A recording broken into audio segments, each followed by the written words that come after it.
पिंपरी चिंचवड शहरातील आनंदनगर परिसरात असलेल्या महानगरपालिकेच्या फायबरच्या सुलभ शौचालयास लागलेली आग अखेर आटोक्यात आली आहे। दुपारी 2 ते 2:30च्या दरम्यान लागलेल्या या आगीमुळे फायबरचे सुलभ शौचालय जळून खाक झाले आहे। महानगरपालिकेच्या अग्निशमन दलाच्या जवानांनी वेळीच आगीवर नियंत्रण मिळवल्याने मोठा अनर्थ टळला आहे।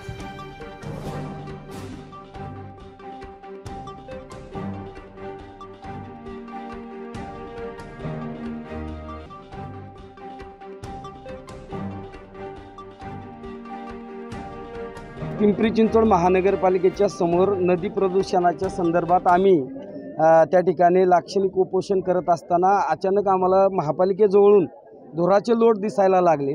ते पाहिल्यानंतर आम्ही चौकशी केली, त्यावेळी आनंदनगरमध्ये आग लागली अशी बातमी आम्हाला कळाली। खरं तर आनंदनगर हा अतिशय दाट वस्तीचा भाग आहे। जवळपास 25,000च्या आसपास लोकवस्ती असणारा हा भाग आहे आणि या आगीच्या संदर्भात आमचे मित्र काळूराम पवार, शीतल शिंदे, शैलेश मोरे, इतर सर्व इथल्या प्रमुख प्रसाद शेट्टी या सगळ्या प्रमुख कार्यकर्त्यांनी अग्निशामक विभाग आणि महानगरपालिकेशी संपर्क केला, पोलीस प्रशासनाशी संपर्क केला। तत्काळ महापालिका प्रशासनाने दखल घेऊन ही आग आटोक्यात आणण्याचा प्रयत्न केला। त्यामध्ये आनंदनगरमधील युवा कार्यकर्त्यांनी देखील मोठ्या प्रमाणात सहभाग या ठिकाणी घेतला। खरं तर हे शौचालय आहे आणि त्यावरती फायबरचं शौचालय त्यांनी उभारलेलं होतं आणि त्याला ही आग लागलेली आहे। खरं तर अशा प्रकारचं काम करत असताना ते जबाबदारीने काम व्हायला पाहिजे। एका शौचालयाला आग लागलेली ही आग जर महापालिकेचं अग्निशामक विभाग आणि पोलीस प्रशासनाने या कार्यकर्त्यांनी दखल घेतली नसती तर कदाचित ही आग पांगली असती आणि यामध्ये जीवितहानी आणि वित्तहानी देखील झाली असती। मात्र या सगळ्या कार्यकर्त्यांच्या सतर्कतेमुळे या ठिकाणी कुठलीही जीवितहानी झाली नाही, वित्तहानी झाली नाही। या ठिकाणी पोलीस प्रशासन असेल, महापालिका प्रशासन असेल, अग्निशामक विभाग असेल, आनंदनगरवासियांच्या वतीने मी मनपूर्वक त्यांचे आभार मानतो आणि थांबतो। मला 2 वाजून 10 मिनिटांनी फोन आला की आमच्या काय महिलांचा फोन आला, कार्यकर्त्यांचा फोन आला की भाऊ की बाथरूमला आग लागली आणि ती एवढी भयानक आग आहे। तर मी खरं ज्येष्ठ नुसतं जेवतच होतो, घरात बसलो होतो आणि मी माझ्या गॅलरीतनं आलो तर गॅलरीतनं बघितलं तर एवढा धूर चालू होता। तर मी डायरेक्ट आयुक्त शेखर सिंग साहेबाला फोन लावला आणि त्यांनीही तात्पर्य आले की दुसऱ्या सेकंडला म्हणजे दुसऱ्या इंगला माझा फोन उचलला आणि मी त्यांना सांगितलं सर अशी इथं आग लागलेली आहे आणि सर तिथं खूप मोठी हानी होऊ शकतं, कारण हे आनंदनगर 25,000 लोकवस्तीचं आहे आणि इथं जवळजवळ 5 ते 6,000 घरं आहेत। तर म्हणलं सर जी आग जर पसरत गेली तर जीवितहानी आणि आर्थिक हानी ही निश्चित आहे। तर सर मला म्हणले पवार सर तुम्ही काय टेन्शन घेऊ नका, मी आता ताबडतोब फोन करतो। त्यांनी ताबडतोब फोन केला आणि 4 गाड्या पाठवल्या। या ठिकाणी रहिवासी राहत होते का?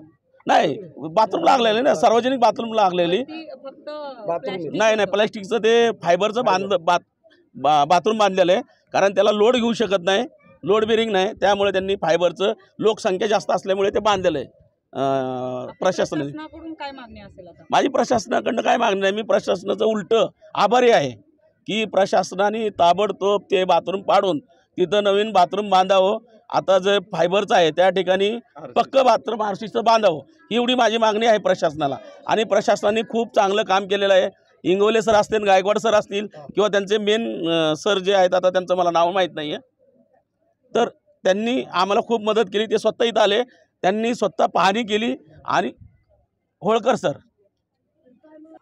बरं मेन अग्निशामक प्रमुख लोणकर सर हेही स्वतः आले ते आणि त्यांनी स्वतः बघून सगळं बघितलं आणि जिथे जिथं आम्हाला धूर वाटतोय त्या धुराला सुद्धा पाणी मारलं वरती जाऊन। आणि आम्ही स्वतः आणि माझ्या कार्यकर्त्यांनी, आमच्या महिला कार्यकर्त्यांनी स्वतः जाऊन काळजी घेऊन ह्या काय म्हणतात होण्याला हानीला त्यांनी मदत केली आणि एवढी मोठी हानी होण्यास टळली हे आम्हाला आनंद वाटतोय की आमचे हे चिलेपिले आता आजूबाजूला बसलेत किंवा आमच्या महिला भगिनी आहेत, आमचे बाळ आहेत, त्यांना कुणालाही काही इजा झालेली नाही आणि आता आम्ही सुरक्षित आहोत, एवढे मला आनंद वाटतोय। आणि या प्रशासनाने तात्पर्य दाखवलं, शेखर सिंग साहेबांनी तात्पर्य दाखवलं, त्यामुळे मी प्रशासनाचा मनापूर्ण त्यांचं अभिनंदन करतो।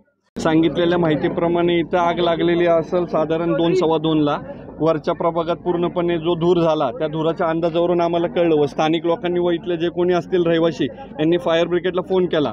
फायर ब्रिगेडला फोन केल्यावर त्वरितच फायर ब्रिगेड 10 ते 15 मिनिटात आली व त्यांच्या पूर्ण फायर ब्रिगेडच्या टीमने जे सहकार्य केलं व स्थानिकांनी सहकार्य केलं त्या सहकार्याप्रमाणे आग आटोक्यात आणण्याचा प्रयत्न सर्वांनी पुरेपूर केला व ती आग आटोक्यात आणली.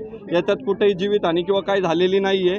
लोकांच्या घराचं काहीतरी नुकसान स्थानिकांचं सगळ्यांचं झालं आहे ते आता पुढं तपास केल्यावर कळेल व आग आटोक्यात आणली. इथं सगळे स्थानिक नगरसेवक काळूराम पवार असतील, मारुती भापकर असतील, मारुती शेठ पंढरी असतील, शैलजी मोरे असतील व स्थानिक सगळे जे मित्रपरिवार आहेत स्थानिक लोक हे सगळे या ठिकाणी उपस्थित राहिले. शीतल शिंदेच्या वतीने मी त्यांचा भाऊ म्हणून सांगतो की सगळे वेळेला वेळे आले व स्थानिक लोकांनी सहकार्य केले व फायर ब्रिगेडची जी काही पूर्ण टीम आणि सहकारी अधिकारी पोलीस प्रशासन यांनी पुरेपूर सहकार्य करून आग आटोक्यात आणण्याचा प्रयत्न केला. त्याबद्दल सर्वांचे आभार व्यक्त करतो.